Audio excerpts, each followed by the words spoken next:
సహచర మీడియా ప్రేక్షకులకి నమస్కారం.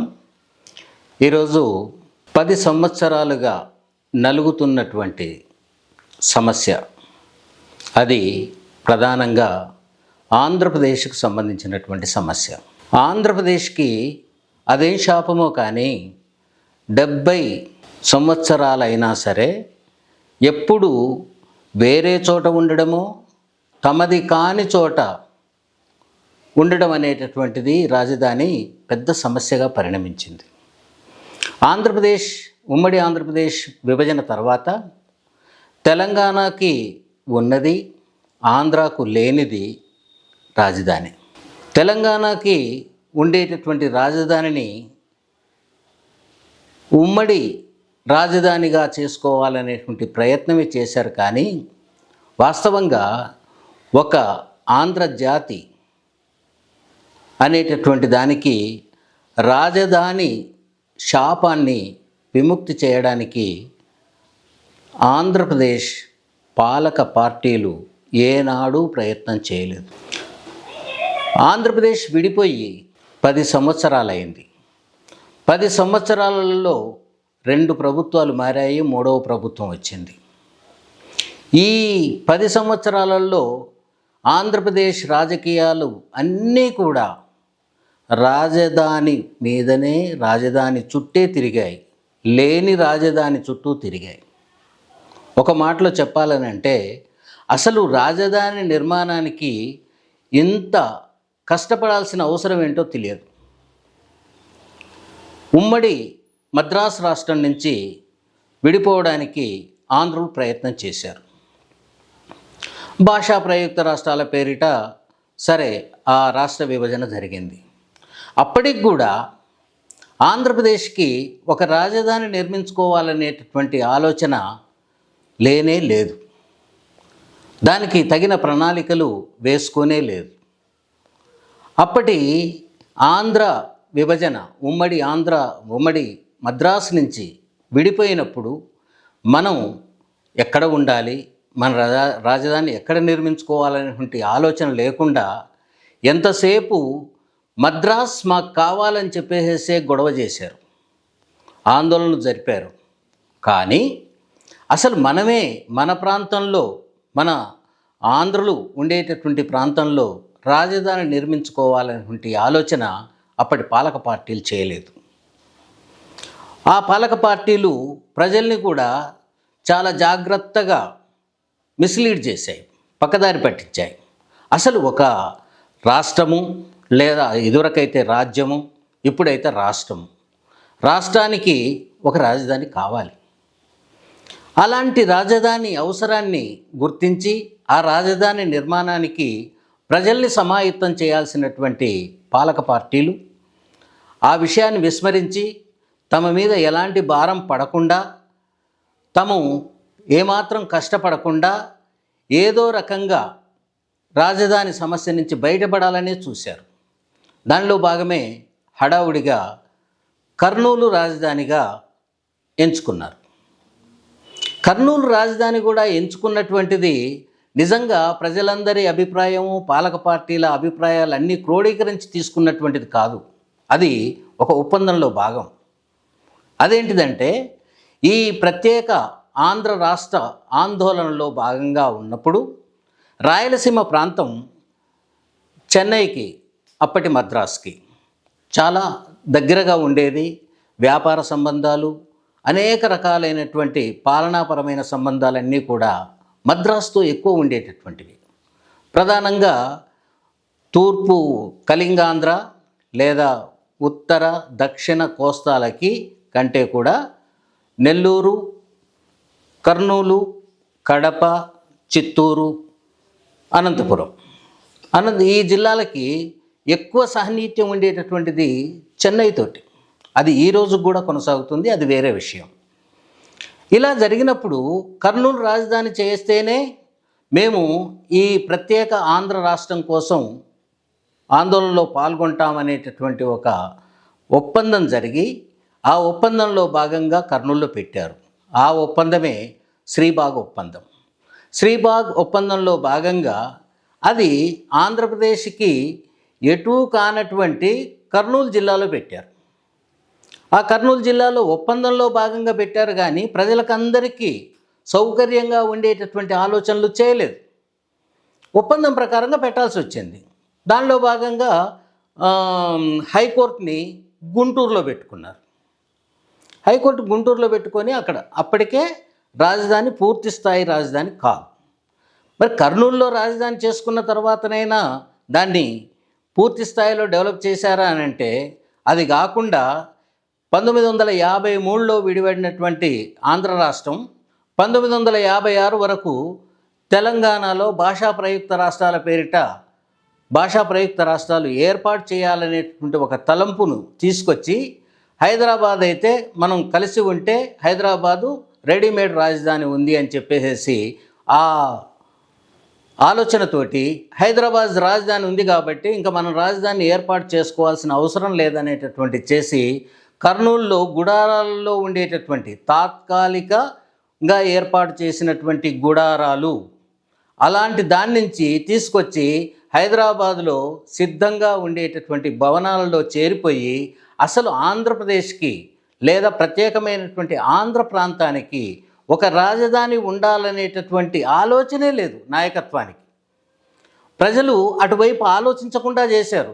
మనకు హ్యాపీగా హైదరాబాద్ ఉంది, హైదరాబాదులో విస్తారమైనటువంటి భూములు ఉన్నాయి, మనం ఇంకా ఏమాత్రం కష్టపడాల్సినటువంటి అవసరం లేదని చెప్పారు. కానీ 68 ఏళ్ల తర్వాతనైనా సరే విడిపోవాల్సి వచ్చింది కదా.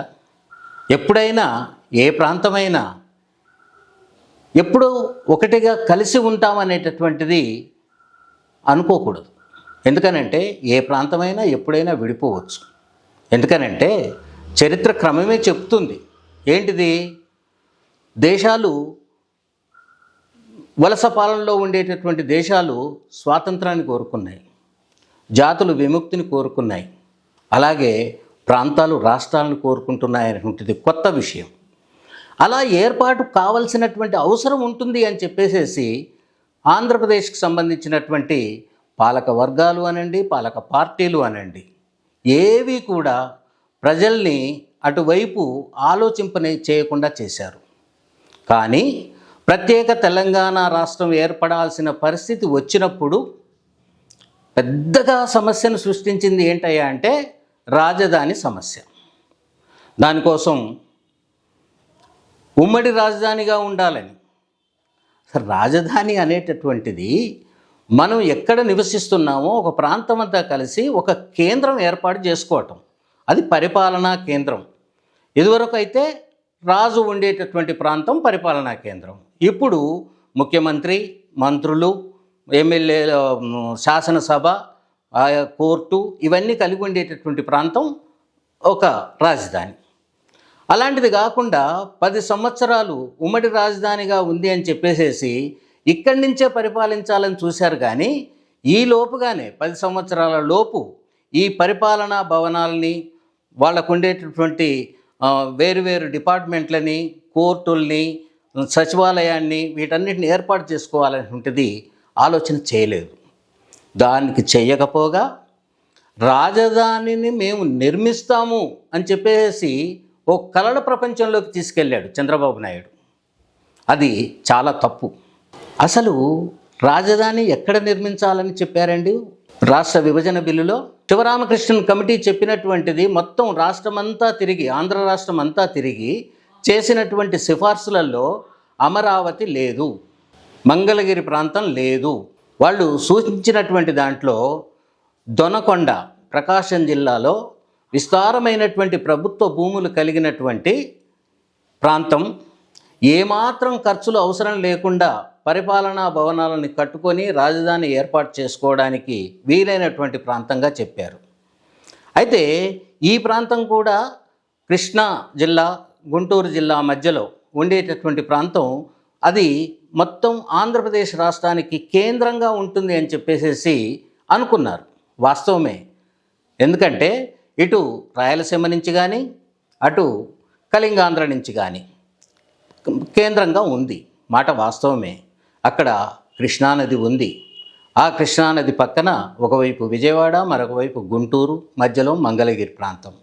దాన్ని దూరంగా ఉండేటటువంటి ఏదో బౌద్ధుల కాలంలో పేరు ప్రఖ్యాతిగాంచినటువంటి ప్రాంతం అని చెప్పేసేసి ఆ ప్రాంతానికి అమరావతి అని పేరు పెట్టి 60 అడుగుల లోతు ఒండ్రు మట్టి పేరుకుపోయినటువంటి ప్రాంతాన్ని 3 పంటలు కాదు 5 పంటలు పండించేటటువంటి ప్రాంతం, పచ్చటి పంట పొలాలతోటి విలసిల్లినటువంటి ప్రాంతం.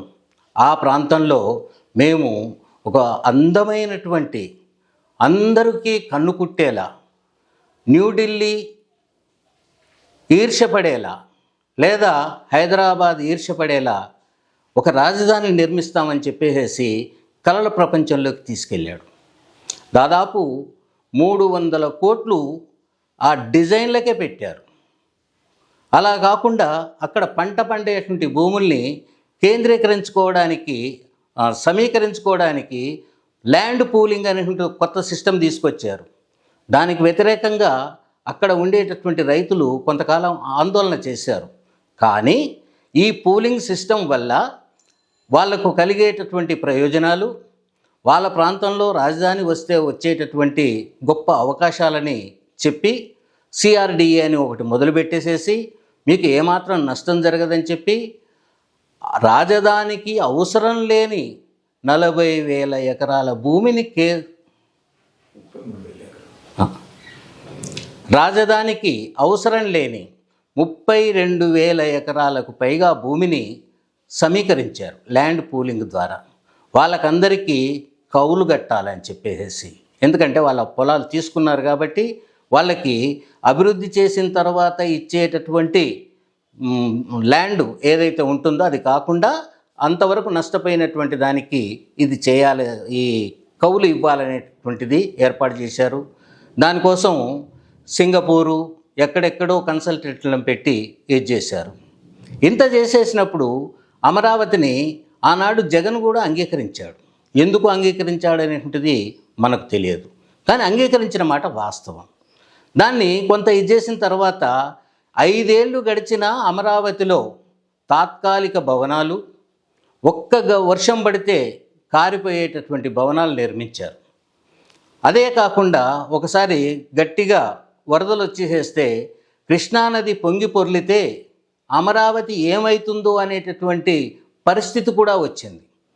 అలాంటి పరిస్థితులలో తదుపరి ఎన్నికలలో చంద్రబాబు నాయుడు ఓడిపోయాడు. అక్కడ పెట్టినటువంటి ఖర్చంతా కూడా వృధా. అది కాకుండా జగన్మోహన్ రెడ్డి అయినా అధికారంలోకి వచ్చిన తర్వాత దీన్ని పూర్తి స్థాయిలో రాజధాని అనేటటువంటి దానికి అన్ని పాలక పార్టీలు, పాలక పార్టీ, ప్రతిపక్ష పార్టీ, ప్రజలు, మేధావులు, సివిల్ సొసైటీని పరిగణలోకి తీసుకొని రాజధానికి సంబంధించినటువంటి ఒక నిర్ణయం తీసుకుంటే బాగుండేది. తను చేసినటువంటిది ఏంటి అంటే 3 రాజధానులు. 3 రాజధానులు అనేటటువంటిది అసలు ఒక రాజధానికే గతలేనటువంటి వాళ్ళకి 3 రాజధానులు నిర్మిస్తామని అంటే నమ్మేటటువంటి పరిస్థితుల్లో లేరు. అయినా సరే బలవంతంగా 3 రాజధానులు నిర్మిస్తానని చెప్పేసి ఈ అమరావతి ప్రాంతం శాసన రాజధాని అని, అంటే శాసనాలు చేసేటటువంటి అసెంబ్లీ శాసన మండలి ఉండేటటువంటి ప్రాంతం అని, అలాగే వైజాగ్, విశాఖపట్నం అది పరిపాలన ఎగ్జిక్యూటివ్ అంటారు కదా, కార్యనిర్వాహక రాజధాని అని,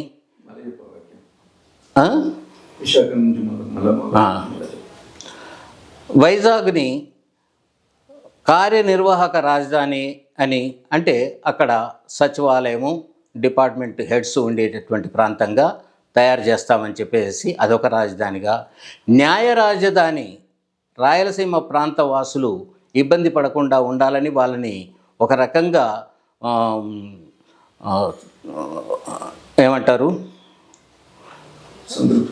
సంతృప్తిపరచడానికి రాయలసీమ వాసుల్ని రాయలసీమ వాసుల్ని సంతృప్తిపరచడం కోసం న్యాయ రాజధాని అని చెప్పేసేసి నిర్ణయం తీసుకున్నారు.